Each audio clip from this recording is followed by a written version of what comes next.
Los que estamos en el hall vamos ocupando nuestros puestos porque hemos de comenzar la hora de la medicación también. Es que son muchos factores.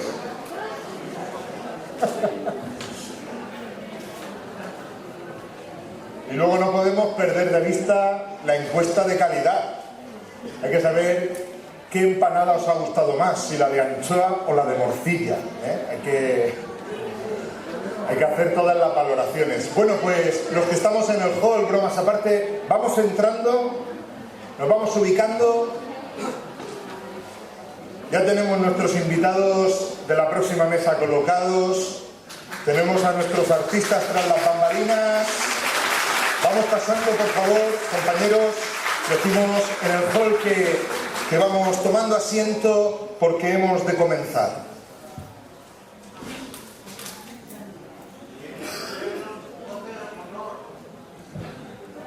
Gracias, Paco. Vamos pasando, vamos tomando asiento porque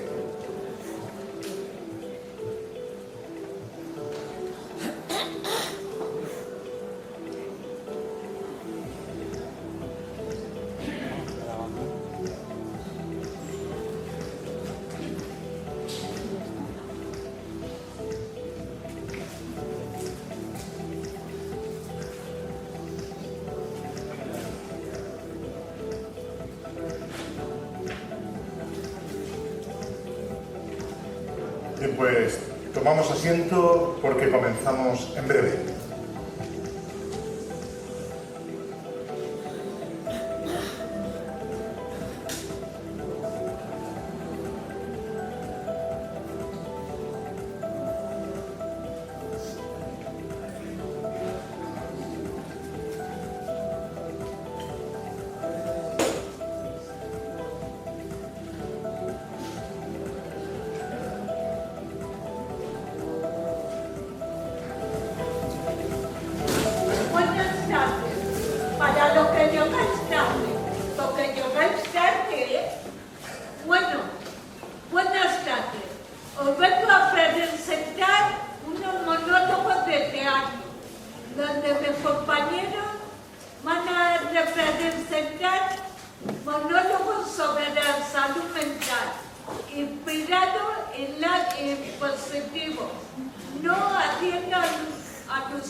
Hola, mi nombre es Antonio. Soy secretario de un despacho de abogados.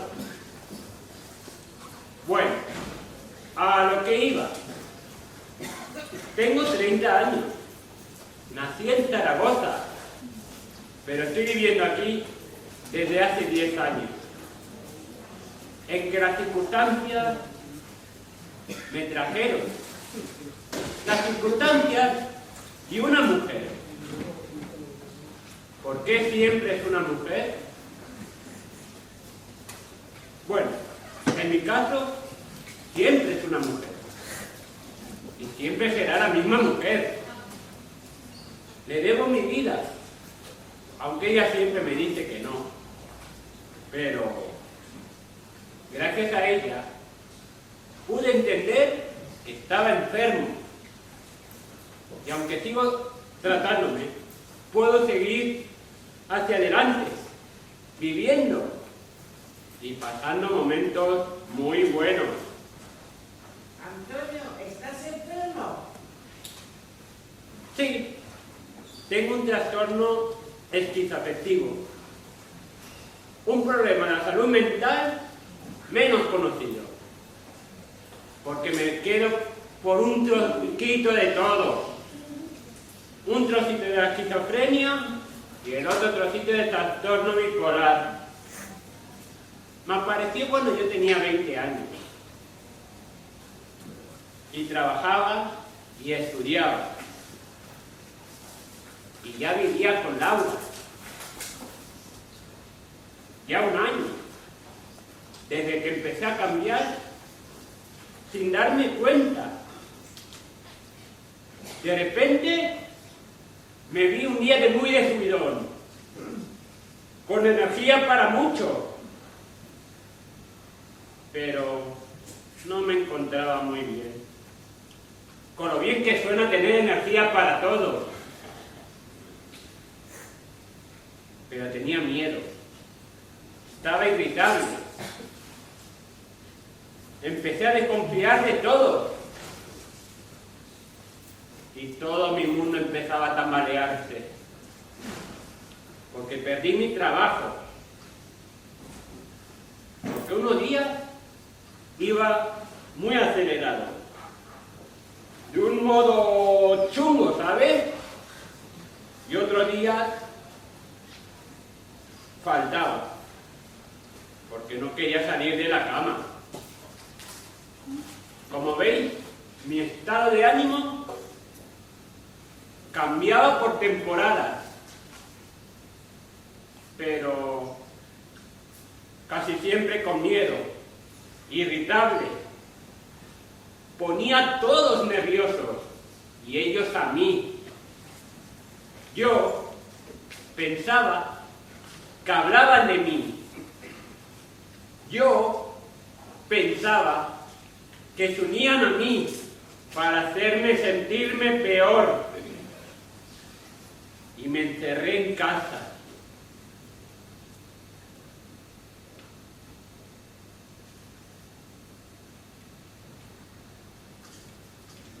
¿Estás bien? Sí, ¿Cómo saliste? Adelante.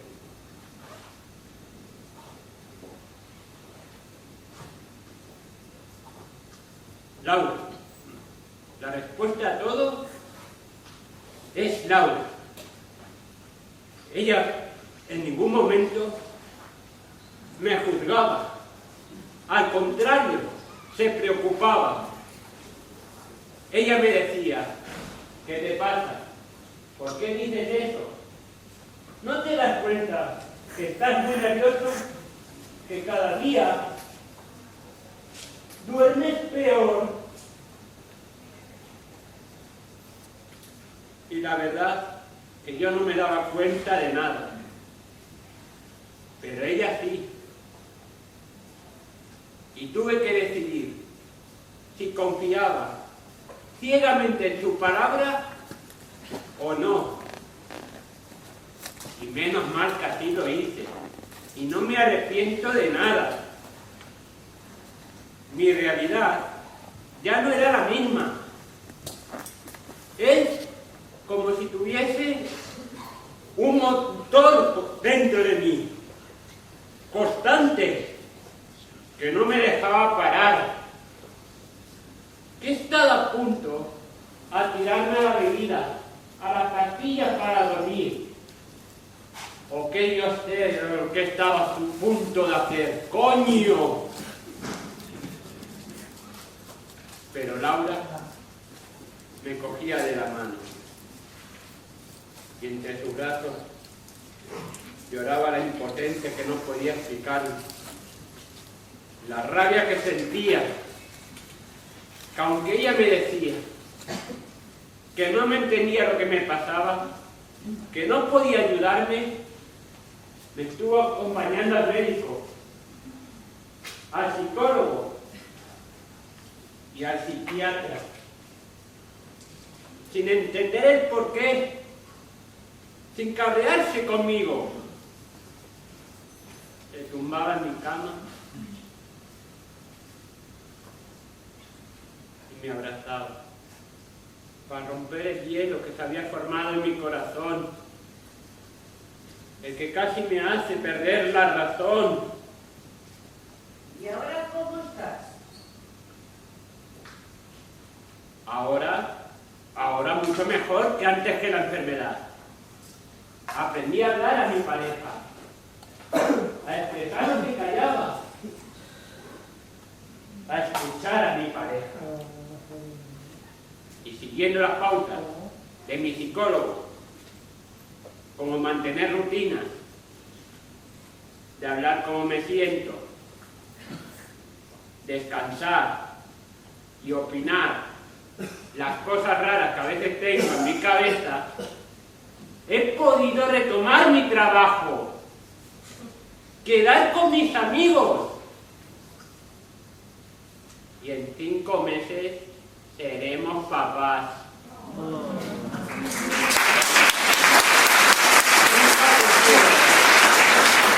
Que la vida me podía regalar tantas cosas buenas.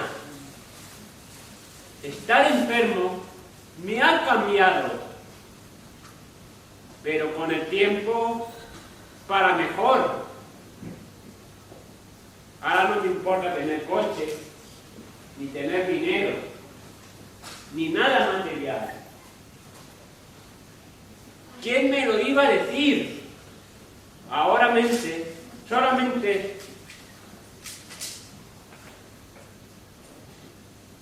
me importa la felicidad de los demás y el apoyo que me dan.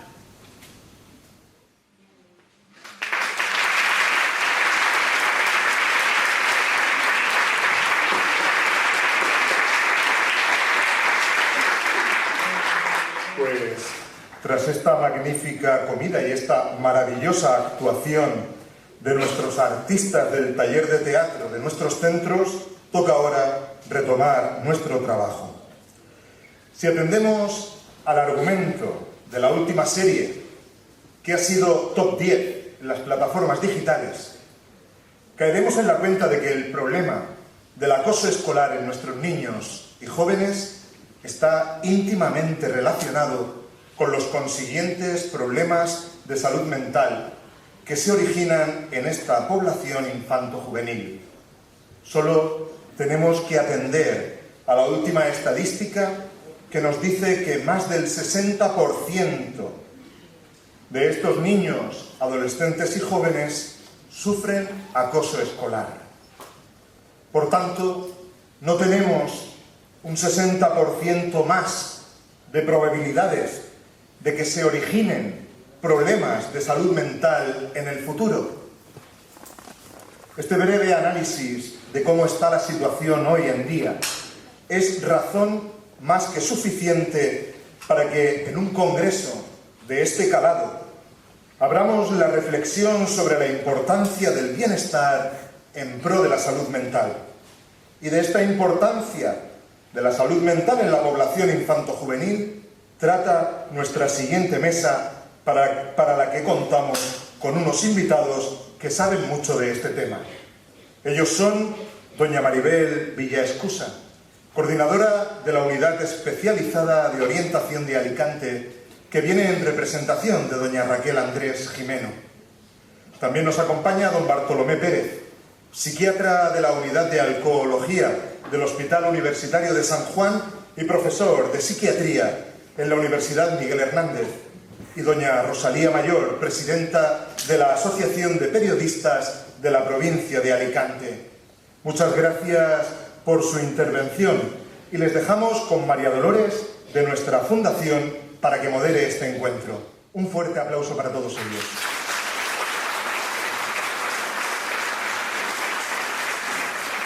Con todas estas dudas que Daniel nos plantea, arrancamos la mesa en búsqueda de respuestas. Pero antes me gustaría invitarles a que reflexionen conmigo.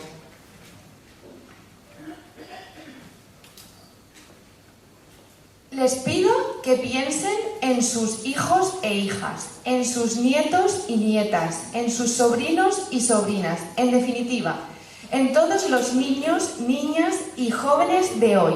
Y piensen cómo serían su futuro si tuvieran un problema de salud mental y qué necesidades de apoyo tendrían. Ahora tienen la oportunidad de diseñar ese futuro, un futuro con grandes desafíos en esta población, como son el incremento de las adicciones, el desempleo, la crisis económica, la mayor dificultad atencional por la adicción a las pantallas, el desajuste de expectativas. Maribel, como representante del ámbito educativo, nos gustaría que nos des las claves de cómo todas estas cuestiones se están desarrollando en las aulas. ¿Qué necesidades estáis detectando en el alumnado? ¿Qué medidas estáis implantando y qué áreas de mejora habéis detectado para dar respuesta eficaz a estas situaciones? Por favor, damos pie a su presentación y somos todo oídos.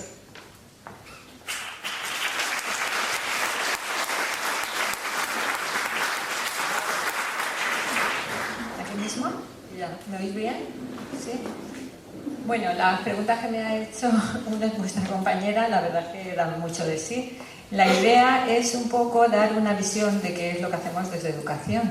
Llevamos muchos años intentando acompañar al alumnado en las dificultades que tienen y bueno, pues un poco voy a hablar de la historia a partir de la cual hemos empezado a poner muchos recursos y muchos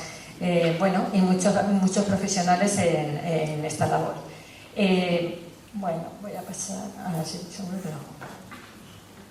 al revés, justo. Bueno, aquí aparecen 3 elementos que son muy importantes dentro de educación y sirven para acompañar al alumnado. Tanto cuando estaba oyendo a vuestro compañero con el monólogo como con las preguntas que me ha hecho la compañera, la verdad es que es una visión de conjunto de lo que ocurre en las aulas. Necesitamos pues un acompañamiento a ese alumnado y para ello se han ido desarrollando diferentes recursos. Eso que pone ahí el registro PREVI es un registro que surgió precisamente porque se detectaba que en los centros educativos había acoso, había ideaciones suicidas, había maltrato, abusos. Claro, todos esos elementos hacen que la persona no esté bien, que no haya un bienestar ni mental ni emocional. Y todo eso puede derivar con el tiempo pues, en muchas frustraciones y en un poquito de todo. También el decreto de equidad y de inclusión es un decreto que surgió en el 2018 y es un poco como el desarrollo último de todo lo que se ha ido abordando durante 70 años de cara a la inclusión. Ese decreto es fundamental porque lo que hace que es, por una parte, acerca la escuela a las familias, porque se considera que es muy importante que haya una participación de todas las personas que se encuentran implicadas en el desarrollo o en el acompañamiento del alumnado, ¿vale? Por otra parte, ¿y esto cómo se hace? Se hace de muchas formas.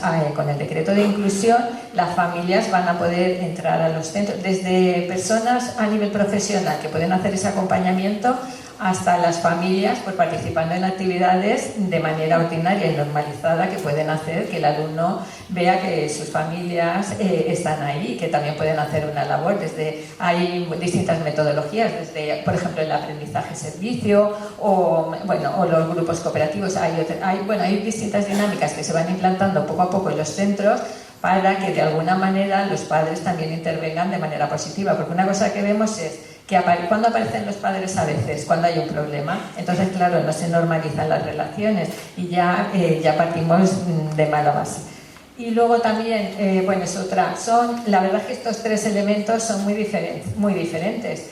El decreto de inclusión lo que está intentando es que se normalice la inclusión, la participación y que todas las personas puedan participar del proceso educativo. Ya no se habla de necesidades educativas especiales, ya se habla de atención a las personas. Y eso la verdad es que para mí a nivel de lenguaje es un elemento fundamental. Y luego está lo del registro PREVI, que ahora somos las unidades de atención. Somos las unidades especializadas en orientación educativa, que ahora os voy a explicar un poquito. Tampoco me quiero extender mucho porque si no, como que hay mucha información y no queda clara la cosa. Yo pertenezco a una unidad que se llama de convivencia y conducta. Convivencia, ¿qué es lo que hace? Pues somos los que intervenimos cuando en los centros educativos hay problemas muy graves y no saben cómo resolverlos. Entonces el director del centro hace una incidencia en lo que antes era registro previ, que ahora son ADES y TACA previ, y entonces a partir de esa incidencia el inspector nos activa y vamos a los centros y damos pues pautas y materiales para que se vaya trabajando poco a poco y para que todo se elabore adecuadamente. Y bueno, el proyecto experimental de unidades educativas terapéuticas, esto ya no está tan normalizado, porque son unas unidades educativas que surgieron como forma de aproximar educación a sanidad. En un principio eran unas unidades que iba a tener personal de sanidad y también de educación, pero bueno, poco a poco se va esto, por eso lo de experimentar, porque todavía seguimos experimentando, la verdad. En Castellón hay una, en Valencia otra, en Elche otra y en Benidorm ahora hay una que la acaban de abrir, pero que todavía están organizándolo. ¿Qué son esas unidades? Pues que a veces tenemos alumnos que se encuentran dentro de los centros educativos que lo están pasando muy mal, que no pueden ir al centro, y antes lo que ocurría es que dejaban de ir al centro. Ahora, desde que hubo una orden el 11 de diciembre de 2017 sobre colaboración entre sanidad y educación, ¿qué es lo que ha ocurrido? Pues que se han creado distintas infraestructuras y distintos protocolos para que haya un intercambio de información entre sanidad y educación. Con ese protocolo, con ese intercambio de información, pues si el psiquiatra, bueno, se derivan a la USMIA y si el psiquiatra lo considera, hace un plan terapéutico y establece qué medidas se tienen que adoptar. Por una parte estarían las unidades especializadas, que estarían el tiempo que se considerase, y una vez que ya pues se considera como que el alumnado ya lo ha conseguido, pues entonces volvería a su centro ordinario. Normalmente, bueno, depende de las ciudades, pero hay en algunas está al lado de un instituto, de manera que, bueno, porque se intenta normalizar lo máximo posible. Por eso he dicho que era un extremo, porque las dos primeras, bueno, los dos extremos son recursos y actuaciones extremas. Lo primero es a lo que tendemos, a que se normalice, a que la familia participe, a que los alumnos puedan colaborar y puedan cooperar con el resto de sus compañeros. Esto cada vez se intenta... Uy, lo hago sin perder eso. Bueno, ahí está todo el protocolo, pero bueno, esto no me voy a extender en esto porque es muy... Esto simplemente es que lo que os he dicho, que hay un problema en un centro y puede ser de manera ordinaria o extraordinaria. Que si es de manera, pues se pone el protocolo normalmente, llaman al inspector, el inspector nos llama a nosotros y demás. Y si es urgente, entonces vamos directamente al centro. A veces hemos tenido circunstancias, pues desde el curso, por ejemplo, sí que es cierto que, bueno, que el acoso está no solamente en la enfermedad mental, el acoso está en la diferencia. Cualquier chico que sea diferente, por lo que sea, ya es un poco carne de cañón. Nosotros lo que intentamos es, bueno, pues medidas educativas, no lo he dicho, pero en el decreto de inclusión se habla de medidas en el nivel 1, en el 2, en el 3 y en el 4. ¿Eso qué quiere decir? El nivel 1 es todo el centro educativo. Hay que establecer medidas para que se normalicen las cosas. El nivel 2 es en el grupo clase. El 3 sería el pequeño grupo y el 4 es el que es donde intervenimos nosotros, que cuando la cosa ya se ha ido de su sitio, pues interviene un equipo especializado, ¿vale?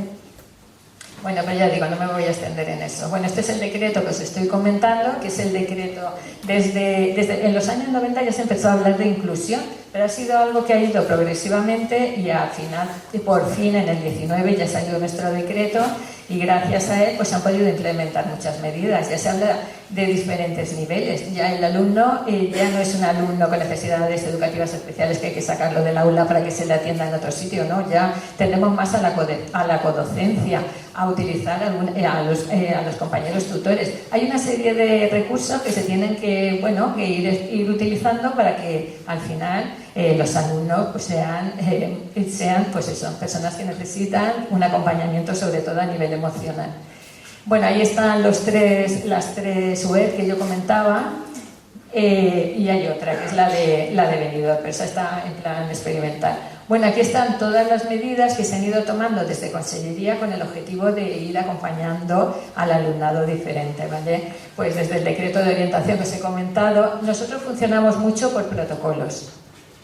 Esta mañana lo estaba mirando y en total creo que tenemos entre protocolos y modelos unos 15. Tenemos un protocolo, bueno, y ahora lo que se está haciendo es adaptar los protocolos a la nueva normativa que va a salir de convivencia e inclusión.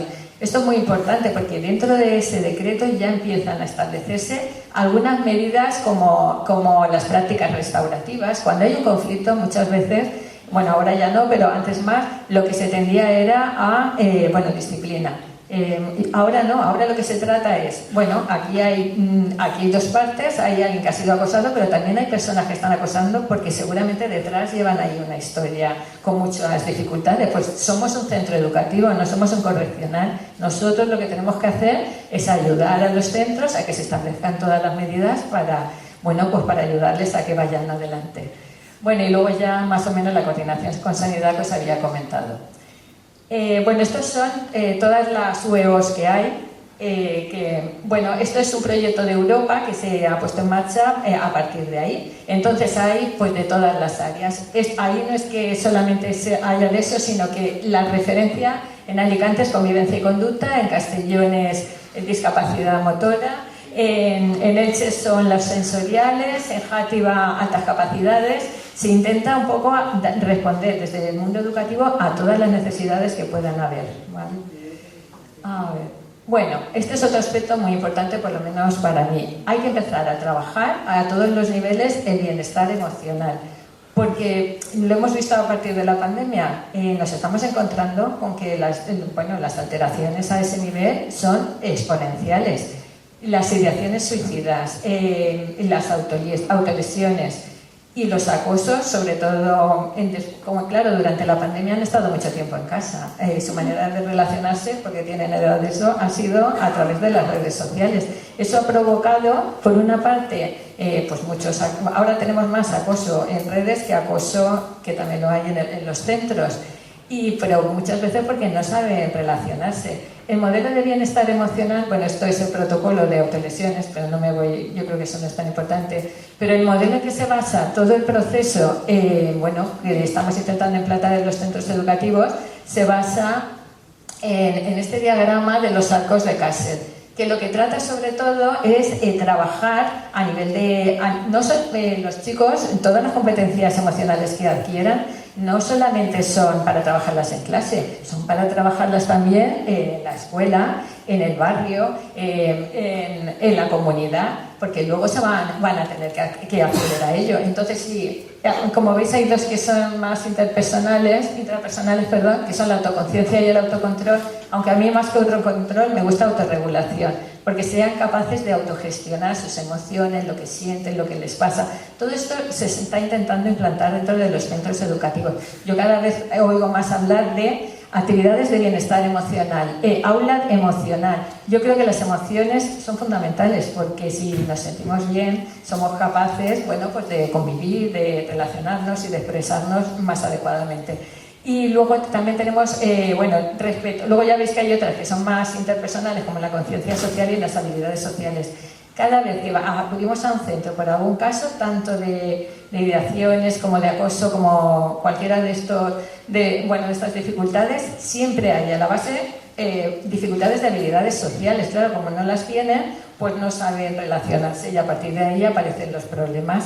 Y de todos esos elementos lo que permiten es que hagan una toma de decisiones responsable, que eso es fundamental para que ellos puedan, de cara a lo que van a vivir más adelante, poder desarrollarse. A mí lo que más me gusta es que últimamente ya hablamos menos de conceptos y más de capacidades, de competencias.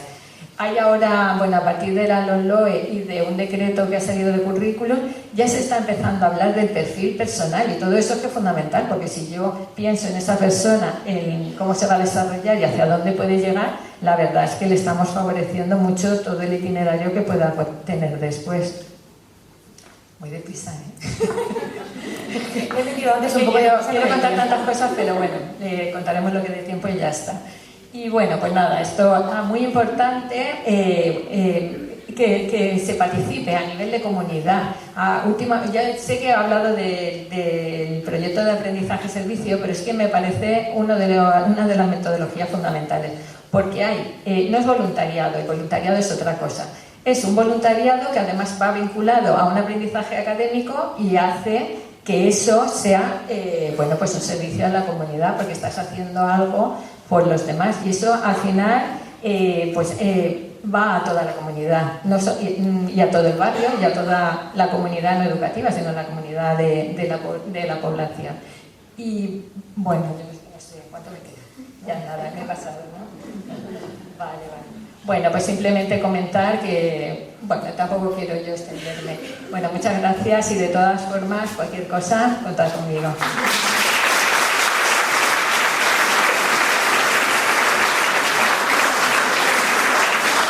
Muchas gracias, Maribel. Creo que todas las aportaciones que hoy nos has dado en esta mesa nos las llevamos, y como tú has realzado la parte de bienestar emocional, creo que es algo que hoy nos queda, esta tarde, nos queda en nuestra mente.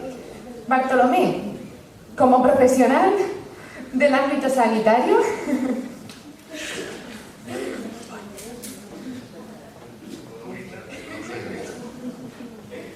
ya iba. Como profesional del ámbito sanitario, ¿está aumentando el número de jóvenes que necesitan asistencia, atención en salud mental? ¿Y cuáles son las principales causas de este aumento? Vamos, que está aumentando es evidente. También es verdad que en la pandemia ha habido un exceso de divulgación científica, por llamarlo así. Cada hijo de vecino, cada hija de vecino sacaba un porcentaje. Incrementaba un 80, un 50, un 40, como quieran. La media es en torno a un 25% a nivel global. Hay que pensar que hay ciertas patologías que evidentemente no han aumentado la pandemia. Obviamente Sergio, prácticamente Antonio, estaba comentando un trastorno esquizoafectivo. Hay patologías que tienen la misma prevalencia, es decir, la misma aparición. Una esquizofrenia, un trastorno bipolar. Pero ¿qué es lo que más ha incrementado? Por lo que comentaba esto anteriormente. Todo lo que tiene que ver con ansiedad, con depresión, con déficits relacionales, como ha sido la ansiedad, como han sido los trastornos, más que depresivos en sí, lo que llamamos trastornos adaptativos, ¿no? Y yo creo que hay algo que sí que debería preocuparnos muchísimo, pero muchísimo. Han sido 2 o 3 años donde lo que le ha afectado es el desarrollo. A mí me preocupa mucho menos si hay más o menos problemas ahora de salud mental infantil en cuanto a pacientes. Lo que me preocupa es que hay una serie de enanos que han estado 2 o 3 años en algo fundamental, que es el desarrollo de esas habilidades que tú comentabas antes, que a ver cómo lo recuperamos.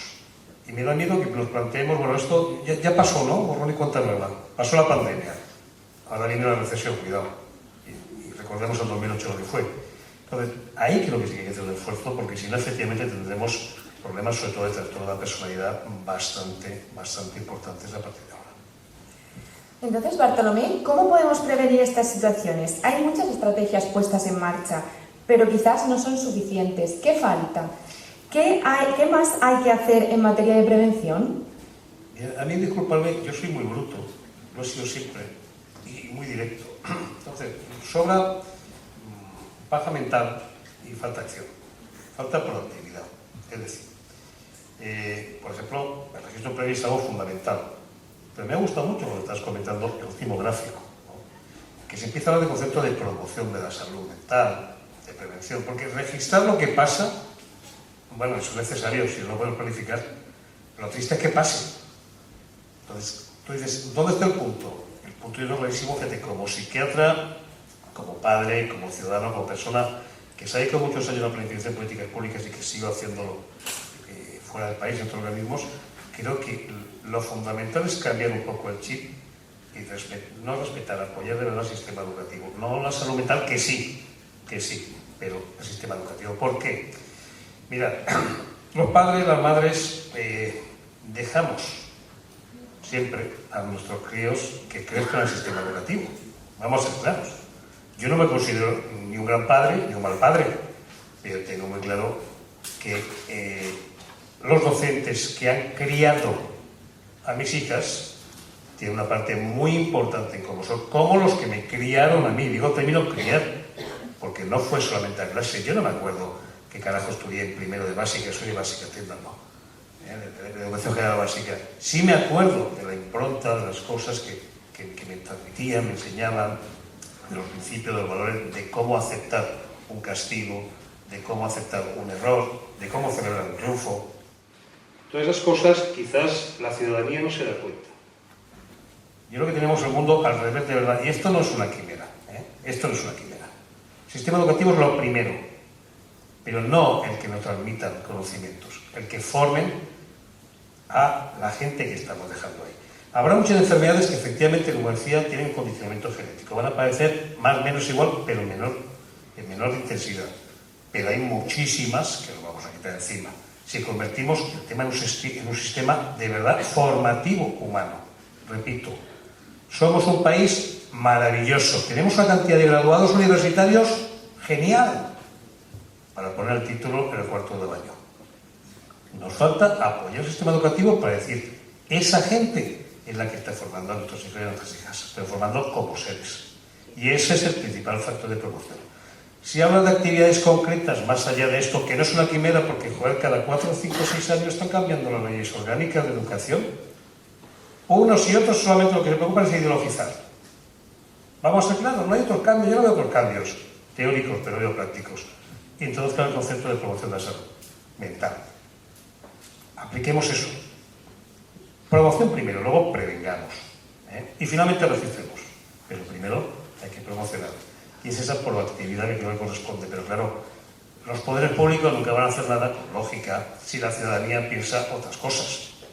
Si no empezamos a insistir que hace falta la asistencia, pero también hace falta la promoción y hace falta dignificar el sistema educativo difícilmente. No me alargo mucho, pero dentro de la asistencia yo creo que hay dos temas que son fundamentales. Uno es la detección precoz, y una vez más en las escuelas. Y otro es desarrollar la salud mental infantil-juvenil, pero ojito, de una forma universal. O sea, no veo la diferencia que hay entre un ciudadano de Vinaròs y una ciudadana de Orihuela. Estoy harto de escuchar Alicante, Valencia, Castellón y Elche. Estoy harto de eso. Porque somos todos exactamente iguales o no. Entonces, eso es lo que hay que hacer. Tengamos igualdad, de verdad, de medios. No digamos, vamos a hacer un centro genial, bien, dentro de 100 años me toca a mí, estupendo, ¿no?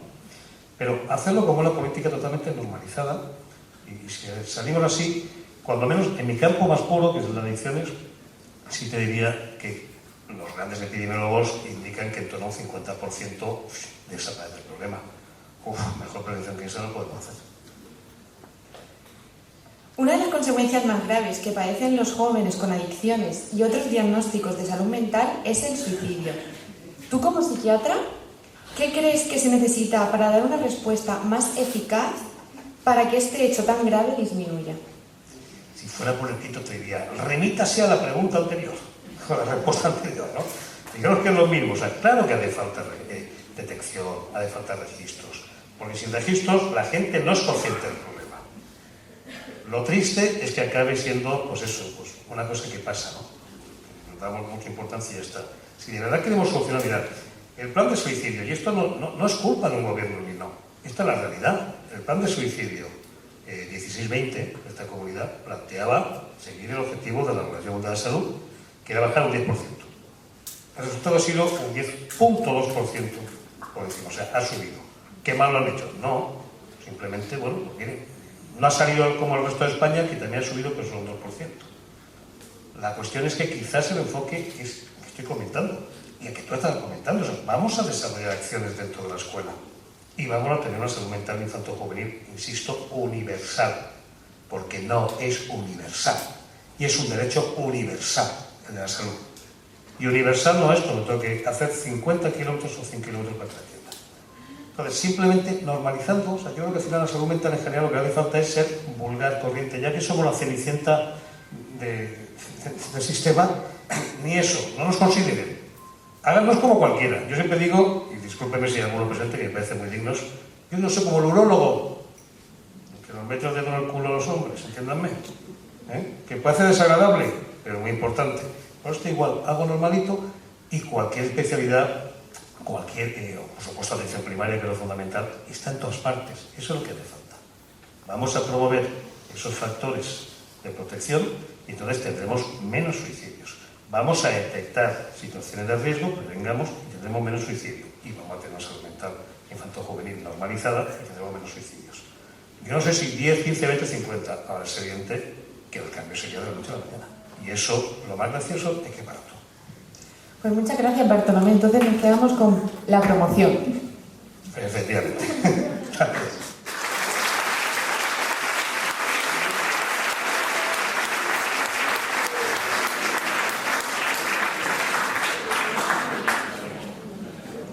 Rosalía, en la actualidad muchos jóvenes hacen un uso abusivo de las redes sociales y en los que se identifica un comportamiento adictivo y con problemas de salud mental. ¿De qué manera los medios de comunicación pueden contribuir en el buen uso de las redes sociales? Bueno, plantea un problema que lleva muchísimo tiempo existiendo y es que los medios de comunicación históricamente hemos tratado los problemas de salud mental pues algunas veces como un suceso, hemos dado pocos detalles o hemos dado demasiados detalles. Porque al final de cuentas, ¿qué tenemos que hacer nosotros los periodistas con el tema de la salud mental? Por un lado, algunos expertos nos dicen que eso es efecto llamada. De hecho, no sé si recordáis una serie que hubo no hace mucho de 13 razones, que la pusieron fatal porque explicaban muchas cosas que, bueno, pues se consideraban que podían ser peligrosas, ¿no?, para jóvenes en momentos de vulnerabilidad. Pero claro, por otro lado, ¿qué hacemos? Si el suicidio es la primera causa, yo pensaba que era la segunda, pero Maribel me ha dicho que ya es la primera causa de muerte sin enfermedad de los jóvenes. ¿Qué hacemos? ¿Nos callamos? ¿Lo tapamos? En la recomendación de la OMS, y ya que estamos, la mía también, es que no podemos cerrar los ojos ante este problema. Y fundamentalmente por una razón muy sencilla, y es que los niños tienen toda la información en el móvil. O sea, que ellos saben perfectamente dónde encontrar si quieren hacer una cosa u otra. No voy a dar detalles.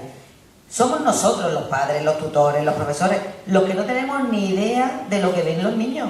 O sea, no sabemos en qué páginas se meten, a quién siguen, qué es lo que hacen, qué no. Sí, el problema es de ellos, pero fundamentalmente también es nuestro. Entonces, ¿qué podemos hacer desde los medios de comunicación? Pues primero informar,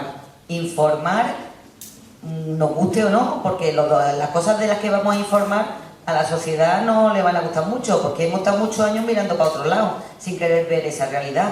Pero creo que es fundamental que seamos nosotros los primeros en que con una información, obviamente, que no llegue al amarillismo, que sea una información veraz, objetiva, que no dé detalles, que no tal, pero vamos a contar la realidad.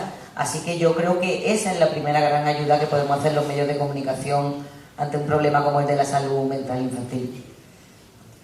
Creo que va muy ligado a lo siguiente que yo quiero plantear hoy aquí, y es que a veces la realidad no puede echar a perder un buen titular y se corre el riesgo de redactar titulares de corte morboso que están muy lejos de la verdad. ¿Qué buenas prácticas se están desarrollando para ofrecer la información de manera más respetuosa y digna para las personas, y en especial a las personas con problemas de salud mental? Bueno, gracias a Dios, desde hace ya bastantes años tenemos muchos manuales para periodistas para informar del tema de la salud mental. Tenemos que mentalizarnos que el problema de una enfermedad mental es igual que fuera una enfermedad física. No tenemos que darle ese estigma o ese tabú, ese tratar a esas personas de locos. Es que ni siquiera deberíamos de utilizar un lenguaje como es que esto es una situación esquizofrénica, o es que esta situación es que me da como de depresión pensarlo. Utilizamos los términos médicos de salud mental en actividades como cotidianas y hacemos que esos términos, no sé, si que pierdan la atención o que lo tratamos como si fuera una cosa de lo más normal del mundo. Entonces yo creo que eso es fundamental. Y ya te digo, hay muchísimos manuales de periódicos, instituciones, de la Federación de Asociaciones de Periodismo de España y tal. Pero yo, por ejemplo, he recogido uno sobre este manual, que es del Sindicato de Periodistas de las Islas Baleares.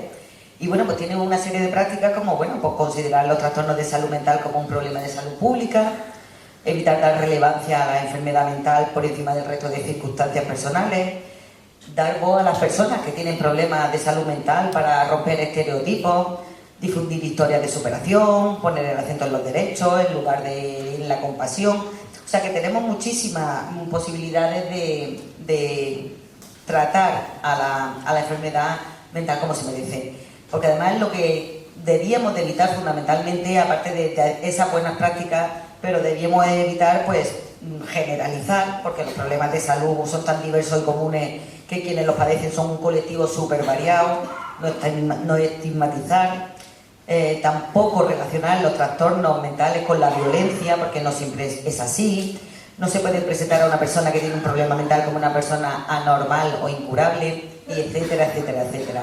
O sea que desde el periodismo reconozco que tenemos mucho trabajo por hacer, pero estamos en ello. Yo creo que se está viendo que tenemos muchísimo más cuidado a la hora de tratar los temas de salud mental. Vamos por buen camino, Rosalía. Salud mental y comunicación tienen que ir de la mano. Sois parte del tratamiento y de la promoción de la salud mental de la población en general. ¿Qué ideas innovadoras se deben desarrollar en este área, en aras del binomio salud mental y comunicación?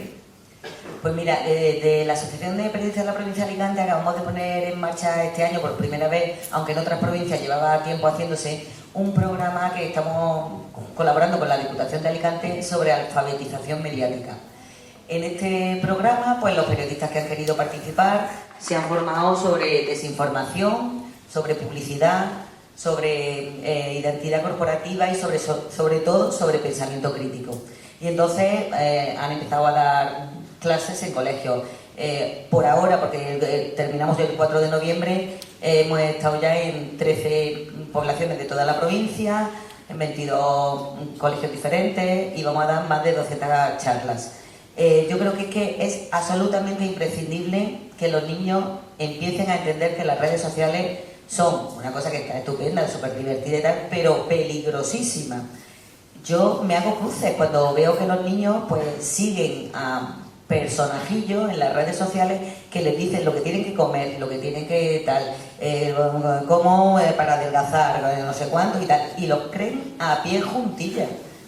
Tenemos que enseñarles que no todo lo que sale en la red es verdad, que tienen que fiarse de gente que tenga algún respaldo por detrás, que sea personas que si te van a hablar de algo de nutrición, pues que tengan algún estudio de nutrición detrás, no la influencer de turno que te dice que si te tienes que comer la manzana a las 7 de la mañana o a las 11 de la noche, ¿no? Entonces, yo creo que esa es la manera de empezar a que los niños vean que las redes sociales pues tienen ese peligro. Y hombre, esta es una manera de colaborar para este futuro que necesitamos de educación de los niños. Igual que hacemos la alfabetización mediática, pues podíamos también colaborar con asociaciones como la vuestra a la hora de explicarles los problemas que pueden tener de salud mental por no verificar o no confrontar lo que vean por las redes. Así que la asociación se ofrece a ayudar en lo que haga falta para poder intentar que los jóvenes tengan un pensamiento más crítico y sean mucho más sanos mentalmente.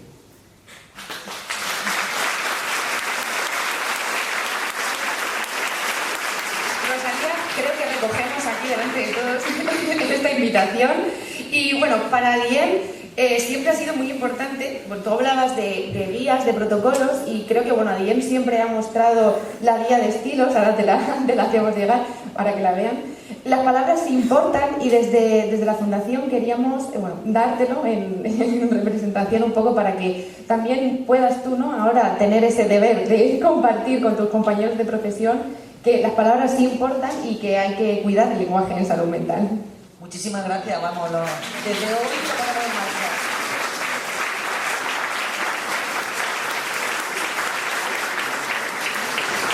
Bueno, y como esta mesa es especial porque es infanto-juvenil, habíamos tenido la idea de pediros a todos, al público también, ya que estamos en ese espíritu adolescente de hacernos un selfie todos juntos, entonces le pedimos al público si se levanta y nosotros nos ponemos aquí en medio para cerrarla.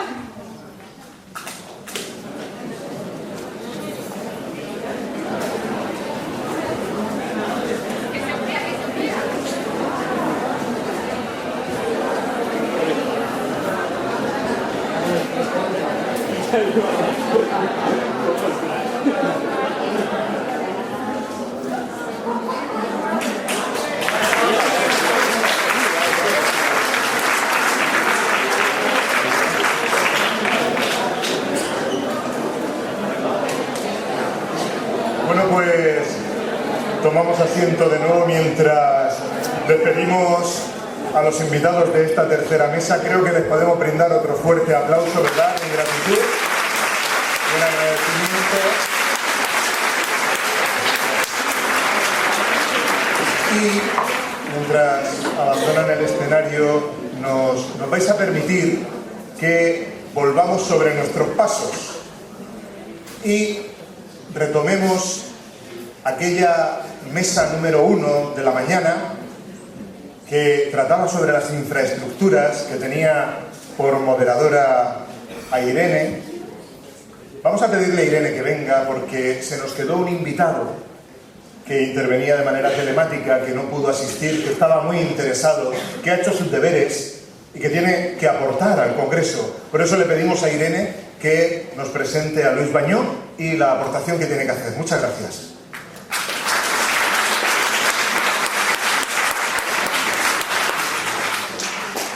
Hola, buenas tardes. Y voy a dar paso a Luis Bañó, ¿de acuerdo? Luis, ¿cómo ve la aportación del CERMI al proyecto de tipología de centros? A la pregunta que me planteáis, el trabajo de incidencia política conformado por el movimiento CERMI Comunidad Valenciana en las diferentes fases de consulta pública y audiencia y información pública, y empezando ya por octubre del 2021 con el trabajo en las mesas de consulta pública a la ciudadanía sobre el proyecto de decreto del Consejo por el cual se regula la tipología y funcionamiento de los servicios, programas y centros de servicios sociales y su ordenación dentro de la estructura funcional y territorial y competencial del Servicio Público Valenciano de Servicios Sociales y de sus 9 anexos, no nos olvidemos, ha sido abundante, de calidad y con esta batería importante de aportaciones de mejora, ¿no? Hemos situado fundamentalmente y aportado que el nuevo enfoque de los servicios sociales debe asentarse en la personalización de los apoyos y la atención integral centrada en la persona y en el enfoque comunitario y de proximidad. Puesto que la primera, esa personalización de apoyos, implica a su vez la centralidad en los derechos y en la dignidad de cada persona y en su autodeterminación para el diseño y provisión de los servicios. En suma, hemos orientado nuestras propuestas para ir hacia un sistema que promueva como modelo la atención centrada en la persona, cruzada por un enfoque desinstitucionalizador y que permita flexibilidad para una provisión de servicios que proporcionen apoyos personalizados en el contexto de la proximidad de las personas, exigiéndose realmente, y que esté ahí dentro, en ese decreto, una profunda reconversión y transformación de los modelos de atención institucionalizada y la aplicación, reconceptualización e inversión en la cartera de servicios de proximidad. Puesto que, y también lo hemos situado, que la desinstitucionalización o transición hacia la atención basada en la comunidad es un proceso de cambio, ¿no?, continuado en el tiempo, que tiene como finalidad la promoción de la autonomía personal para la inclusión social de todas las personas con discapacidad. Y se trata, por tanto, de una transformación profunda dirigida a garantizar el ejercicio de derechos en pie de igualdad y con independencia de la solución habitacional elegida por cada persona con discapacidad en atención a sus capacidades y necesidades específicas. Y asimismo con el propósito de garantizar la autonomía personal en todos los contextos sociales, que resulta ineludible compatibilizar, y también lo hemos marcado así en las aportaciones, los recursos habitacionales con la figura de la asistencia personal. Porque sólo así todas las personas con discapacidad podrán desarrollar sus proyectos vitales dentro y fuera del sistema. Donde también hemos recogido de manera más adecuada esa obligación legal de implementar en los servicios públicos valencianos de servicios sociales universalmente accesible, ¿no?, garantizando en su marco los medios que lo hagan posible, accesibilidad física, de comunicación, cognitiva, e incluir también el servicio estructural de promoción de la accesibilidad universal en el sistema catalogado por la propia Ley de Servicios Sociales Inclusivos, ¿no?, y donde se instaure la intervención, cuando sea necesario, de la figura de la persona facilitadora como apoyo esencial. Y además también hemos situado que se materialice realmente el espíritu de la Ley de Servicios Sociales en una cuestión esencial: el tratamiento de las entidades de iniciativa social como colaboradoras del sistema público valenciano de servicios sociales, ¿no?, para poder desplegar en toda su extensión el principio de atención centrada a la persona y, en ese sentido, valorar la aplicación de los programas instrumentales cuya ejecución puede ser cometida por las entidades sociales ofreciendo a las personas usuarias, que son los participantes en el sistema, la atención, intervención, el acompañamiento y el apoyo especializado que requiera en cada momento para autodeterminarse y poder reprogramar su itinerario vital. Por enunciar en concreto alguna aportación en el ámbito de salud mental, pues hemos propuesto, por ejemplo, que en el recurso de atención a la atención, en el recurso del Centro de Atención Psicosocial y Laboral Inclusivo, hemos incluido en su definición el CAPLI, que dado que la integración laboral es un componente fundamental para facilitar la autonomía, independencia e integración social de cualquier persona con un problema de salud mental grave, los CAPLI actuarán también como centros de rehabilitación laboral, apoyando su inclusión y mantenimiento en el mundo laboral de una manera normalizada o con apoyos en empleo protegido. Bueno, todas las aportaciones del movimiento CERMI, como la mencioné, las podéis consultar a través del documento completo global que tiene la propia Federación de Salud Mental de la Comunidad Valenciana, que ha trabajado con todas las entidades del CERMI, Comunidad Valenciana, en estas importantes aportaciones. Muchas gracias. ¿Cree que el nuevo modelo residencial va a favorecer la integración comunitaria de las personas con problemas de salud mental? A esta segunda cuestión que me planteáis, bueno, pues comentar que el modelo de tratamiento comunitario amable y próximo para las personas con trastornos de salud mental en infraestructuras pequeñas, tanto de atención residencial como diurna, es algo importantísimo, ¿no?, en este sistema que permita realmente el apoyo de estas personas en su ámbito de convivencia. Al igual que los programas que desarrollan las actividades del tercer sector de la discapacidad en el ámbito de la salud mental, para itinerarios de vida independiente en pisos supervisados, para acompañar a las personas que sufren o trastornos de salud mental grave en su proceso de reinserción e inclusión. Por lo tanto, si la arquitectura de toda esta integración comunitaria hacia personas con problemas de salud mental se conforma en recursos que sean pequeños y accesibles, próximos a sus domicilios familiares, para evitar el desarraigo, especialmente en los centros de atención ambulatoria, ¿no?, como los CRIS, donde se puede seguir la rehabilitación en su ámbito de convivencia, sí que iría encaminado a favorecer esta integración comunitaria, donde realmente se establezca una atención integral centrada en la persona, de modo que la persona no sea quien deba adaptarse a la vida colectiva de una institución, sino que sea el servicio o centro el que se adapte de forma personalizada a las expectativas y necesidades de cada persona, recibiendo aquellas atenciones que necesite en un determinado momento y utilizando recursos de los diferentes servicios. Ya que la participación comunitaria, pues bueno, debe entenderse, o tenemos que entenderla, dentro del contexto de la localidad, del pueblo, barrio o ciudad, y no confinada en un centro con un horizonte de vida plana y de relaciones sociales compasivas o infantilizadoras. Y para terminar, ¿qué estrategias de innovación se están poniendo o se van a poner en marcha desde el CERMI para mejorar la calidad de vida de las personas y las necesidades futuras de estas personas en los recursos de salud mental? Sobre esta cuestión de estrategias de innovación que se ponen en marcha, a ver, yo quería esto de decir, si algo ha dejado patente en la pandemia de la COVID ha sido la necesidad de prestar una mayor atención a la salud mental, ¿no?, en todos los segmentos de la sociedad. Y los problemas psíquicos y psicológicos derivados de la crisis sanitaria son concebidos por muchos, y es así, como una nueva pandemia tras el COVID-19. Por lo tanto, para hacer frente a este escenario se requiere un mayor número de herramientas para atender los casos en niños y jóvenes, aumentando pues de la plantilla de profesionales sanitarios, una mirada a la innovación y una estrategia nacional de salud mental y autonómica consolidada que incluya también aspectos clave como puede ser el análisis de datos para establecer modelos predictivos, ¿no?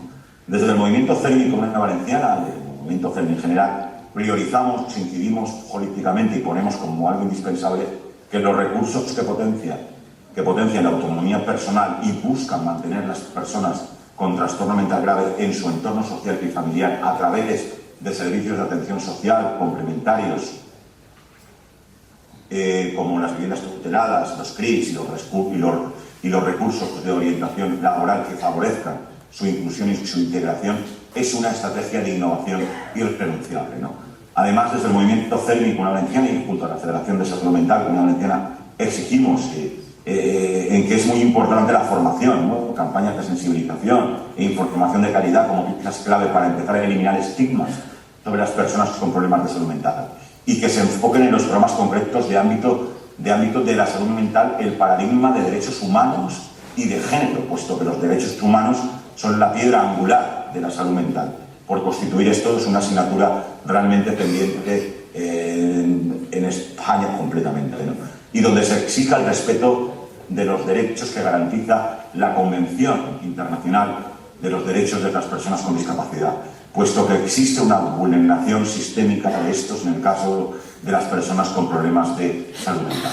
Porque no hay que olvidar que la salud mental es responsabilidad de todos y todas y que esta crisis pandémica podría contemplarse también como una oportunidad, ¿no? Yo creo que para poner el foco en la mejora de la atención a las personas con problemas de salud mental.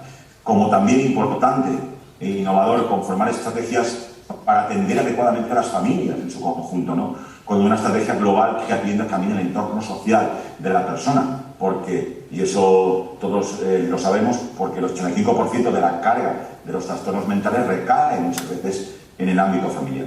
Y además se debe innovar en la atención primaria, como en la atención hospitalaria, reforzando servicios de enfermería, de atención médica, de fisioterapia, podología y terapia ocupacional de atención primaria para la prestación de los cuidados que precisen, así como de psicología de salud mental, ¿no? Y mejorando esta coordinación de la atención sanitaria primaria y hospitalaria con las residencias, con medidas como la atención hospitalaria domiciliaria en el propio centro residencial, siempre que sea posible, y que la persona o sus familiares o tutores, en su caso, lo autoricen. Al igual también que es necesario erradicar las situaciones que se producen con relativa frecuencia en los centros residenciales y son típicas de un modelo asistencial institucionalizador, ¿no? Como son las sujeciones físicas o farmacológicas y la infantilización. El uso habitual y continuado de sujeciones físicas o farmacológicas en personas en situación de dependencia constituye un auténtico maltrato y es un atentado a su dignidad, ¿no? Su aplicación, lejos de ser de utilidad, anula cada vez más las capacidades físicas y mentales de la persona, incrementando su vulnerabilidad ante cualquier incidencia.